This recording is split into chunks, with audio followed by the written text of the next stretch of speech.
Follow along. The first place we're going to be is John chapter 2 in just a few moments.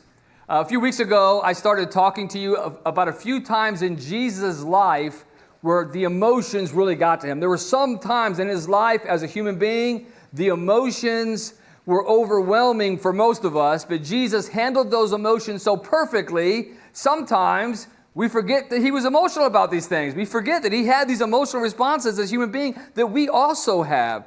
We looked at when his family rejected him early on. They thought he was crazy. Don't mind him. He doesn't know what he's talking about. And how the Jewish leaders said he had the devil in him. And then we looked at multiple times throughout Scripture where Jesus was rejected and how hurtful and painful that was for him.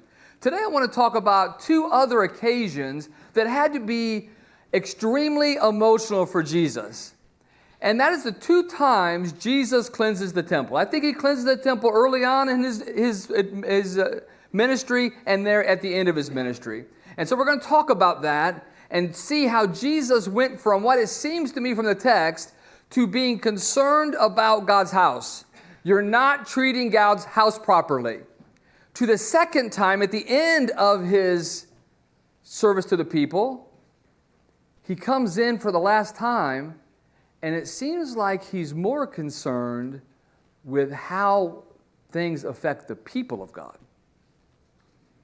And I think it's very telling about Jesus, realizing that Jesus grew in wisdom. And through the course of his life, we don't like to think about that way. He knew everything from the time he was a baby, right? He never had to learn anything. But Jesus learned obedience through experience. And I think he learned a lot of things through experience. So those 3 years that changed his focus from them doing what they did, defiling God's house, to defiling God's people. And I want to take you through that as we remember Jesus together this morning. So in John chapter 2, we have to understand the setting here. Jesus has just started his ministry. He's gone to the wilderness and prayed and spent the 40 days out there fasting. He's come back. He's performed one miracle. But this miracle that he performed was sort of private. It was in a wedding feast. It wasn't for everybody to see. So not a whole lot of people know who Jesus is. Now he's 30 at this point. So 30 is a big age for a Jewish rabbi. It is the time where a Jewish rabbi now has some kind of credentials. Because before 30, we don't have to pay attention to him. After 30, now we have to start paying attention to this particular teacher. He's paid his dues. He learned. We have to give some kind of credence to what he is saying and what he is teaching. He's only called, as far as we know, Peter, Andrew, and then Philip and Nathaniel. John may have been a disciple, but Jesus hasn't commissioned any of his apostles yet. So a rabbi has disciples. Jesus only has a few. And so as he comes into Jerusalem, you have to understand that Jesus has been in Jerusalem many times. And as he goes into the temple, Jesus has been in the temple many times. And he's been in the temple at the Passover many, many, many times. If you go back to when he was 12, he was in the court, probably the court of the women. You have the court of the Gentiles on the outside. Then you have the court of the women, where all Jews who are ritualistically clean could go to the court of the women. The only people that go to the court of Israel, the court of men, are men over the age of 12 who are ceremoniously clean. So Jesus has been able to go as far as all other men have been able to go since the time he was 12. And the things that he sees at the first Passover where he's ministering to them, he saw over and over and over again. This isn't new to him. So what I'm trying to help us understand, this is bent up frustration. Year after year after year after year after year, seeing the same thing, but not having the earthly right to address it because he was not yet 30 years old. So as he comes in now at this particular point, I want you to envision what he is seeing. He's probably hearing and smelling things before he even enters into the court of the temple. When he gets into the court where the Gentiles normally go in to pray to God, this is the closest the Gentiles can get. This is the closest any unclean person can get to God at that particular moment. He should be looking around, seeing people trying to get closer to God, trying to pray. But he's hearing all these animals. Specifically, it mentions oxen. he's hearing sheep and doves. So just imagine the noise that doves make is they're flattering against their cages and they're cooing, trying to get out. And all the noise that oxen make. And then you have the noise that sheep makes. Because that would have been predominantly what was there, right? 1-year-old sheep and 1-year-old goats. That is the sacrifice that you give at the Passover time. So just imagine all of those goats running around, making all the noise, and then you have people yelling and screaming, trying to get somebody's attention. Have you ever gone somewhere where you have this, where people are maybe a marketplace that happens more overseas than it does here, where you're walking down and people are calling out for you, come on over here, I got something to sell you. And all that noise is going on that's there. All the animals, all the smells, not just of dirty animals, and going to the bathroom and people trying to clean that up, but dirty travelers. I mean, these are people that come from all over the place. They're there. You don't have the same kind of sanitation system that we have. So you have the sights and the smells and the sounds as Jesus enters in, and all the emotion that he had seen time and time again for all those years is building up as he takes all this stuff in to his senses and he's processing it. Then he saw the money changers. Now, we have things that might help us relate to this. If you give me a gold necklace and it weighed, I knew how much it weighed and I knew gold was valued at so much per ounce, I might be able to give you something for it. But I don't know the difference between the carat, is it 24 karat gold, is it, whatever all those things are. I don't know. That was the same with the coins back then. They could weigh a certain amount, but certain coins might be 89% silver.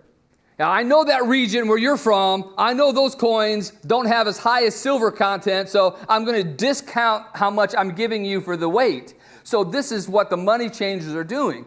Now, what makes this extremely offensive to Jesus is that there is one coin that you can use to pay your temple tax. It started out being minted in Tyre, and it was minted there for over 100 years. It had a silver content of somewhere between 93 and 97%. It was the highest silver content anywhere. And it was the most consistent by weight. So in other words, if you took one of theirs and you put it on your scale, it would be perfect almost every single time. And so about 100 or so years before Jesus came, the Jews decided the only coin we are going to accept to pay the temple tax and probably to do all kinds of business within the temple has to be this particular coin. And so if you were coming to buy a lamb to make your sacrifice, if you didn't have that coin and you had another coin and maybe your coin isn't as high a content, the money changers are doing all this. Well, about 30 years before Jesus came along, the Romans took minting that coin away from the city of Tyre and allowed the Jews now to mint that coin. But the Romans didn't want everybody else to think we're giving the Jews special privileges by allowing them to have their own currency. So the caveat to this was the coin has to stay the same. You can't change the coin. It has to look the same. Well, that coin had an inscription of the god of Tyre on there. And on the back there was an eagle, and there were sayings about how the city of Tyre is holy. So now imagine Jesus coming in, knowing that on these tables, basically, are idols. Or things that represent idols. And that was the only way in God's house you could pay for anything.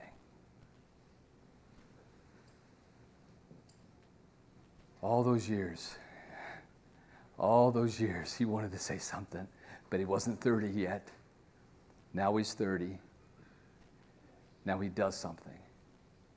He takes some cords and starts to braid them together for a whip. Then he starts taking that whip and he gets all the animals out of there. I mean, just imagine this sight. All the animals now are just going towards the gate of the temple. They're getting out of there because they're being driven out by a man with a whip. And all the people, he wants all of them out of there. He takes the tables that has the image of Baal on there, or a representation or a similar god to Baal, not actually Baal, and he's tipping all those things over. These things don't belong in my Father's house. You got to get rid of them. And I want you to notice what Jesus says on this particular occasion. So I'm in verse 16, in John chapter 2 and verse 16. He says, "Take these things away. Do not make my Father's house a house of merchandise." Now, one of the challenging things here is there was a place in Jerusalem, Lower Jerusalem, where all this could have been taking place. All the exchanging could have taken place. All the buying of the sheep could have been taking place. And I do want you to know this. God is the one that said, way back in the Old Testament, that if you are coming from a far distance, you don't have to bring your animals with you. You can sell your animals, come here, and buy one. And this is what Jesus is going to learn from experience over the next 3 years. The Jewish leaders had a way of taking something that God intended to ease the burdens of the people, like the Sabbath day, like you don't have to bring your animals if you live far away, you can buy one when you get here, and turning what God's grace was intending to remove burdens and turning those things into things that were more burdensome for people. But Jesus cleansed his Father's house. Now I want you to think about the second cleansing. Jesus has had, how many conversations has he had with the religious leaders about the Sabbath alone? Or you bind things on other people that you aren't willing to lift with one finger. That's what you're doing. You're binding all these things on other people. So the setting on Jesus' second cleansing of the temple is way different. Now, as he enters the city of Jerusalem, it's the triumphal entry. Jesus has more than just a few disciples like he had at the beginning. He has more disciples probably than anybody at the time. And the Jews were very jealous of the number of disciples that Jesus had. Oftentimes, they would turn their back on the leaders of the day, and they'd go over here and listen to this carpenter teach them things that just wowed them with how well he taught them.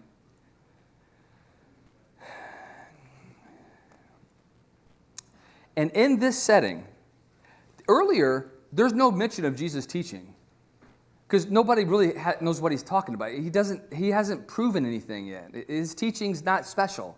Now, his teaching is very special. He's in the temple now. People want to hear what he has to say. Another thing that marks the second cleansing of the temple is Jesus is also cleansing people.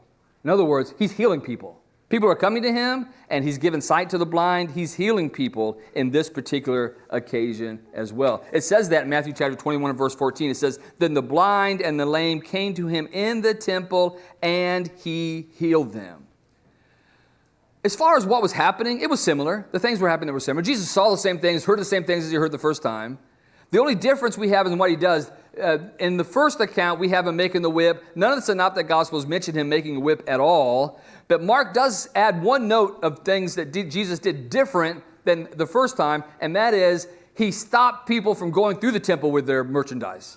So it's like after he drove them out, he sort of planted himself there at the gate and said, "No, you're not coming in here." Prevented them from coming in and bringing that stuff in the temple. But I wanted to focus just a few more minutes on what was said. In John 2:16, he says, "He said to those who sold doves, 'Take these things, do not make my Father's house a house of merchandise.'" Now, notice the emphasis on the house. They will defile in God's dwelling place. Notice the idea of this idea of merchandise. That's neutral, right? It's a neutral term. You're doing business. The way that term is used, he could have done the same thing outside in Lower Jerusalem. It would have been fine. But it's not fine in the second account. I want you to notice what he says in the second account, because I think it's fascinating. In Mark chapter 11, we're going to look at Mark chapter 11, verse 17. It says, "Then he taught them, saying to them, Is it not written, my house shall be called a house of prayer for all nations?" What's he focusing on now? It's not the house necessarily, house proper. This is supposed to be a place that all people, the court of the Gentiles, can come and pray to God. And you're taking that away from the people by filling it in here with all this merchandise. You've taken the whole purpose of this court away from what the people need. I want to focus just 2 words here, house and den. A house is a place of belonging. A den is a cave. And he mentions here, you have made it a cave or a den of thieves. Now, it's not just merchandise. It's not just a neutral term. You're buying and selling. You're not just buying and selling. You're ripping people off. And den of thieves, he's making this image. The house of God should be a house of prayer for all nations. And what you're doing, you should be so ashamed of what you're doing, you should be hiding in a cave like a thief. Because you're ripping people off. And instead of hiding in a cave outside of town like a thief, you are in God's house doing the stealing from God's people. And that is difficult. And Jesus now I'm upset with how you're treating God's people. Because Jesus has already said, the temple's not going to be around much longer. I don't care about the temple that much. You should treat it the way God wants it to be treated. But now I care about the people. Back in the first account, when they said, who gives you the authority to do this? What sign do you give me? Destroy this temple. I'll raise it up in 3 days. That's what Jesus is doing the second time. He's getting ready to watch them destroy the temple of his body. So when we as God's people assemble together, we are beneficiaries of Jesus cleansing the temple and starting a new temple. A temple that is not a physical temple, but it is a spiritual temple that we all belong to. And so when we come here together on the first day of the week, we remember his blood that represents the forgiveness of our sins by that blood, and his body that was torn and destroyed that he raised up and now has started a new kingdom. I do have the verses I want you to read up on. Hopefully that works out. It'll be on the overhead in front of us. I want you to read, you can read the first cleansing and then the 3 accounts of the second cleansing as we remember Jesus.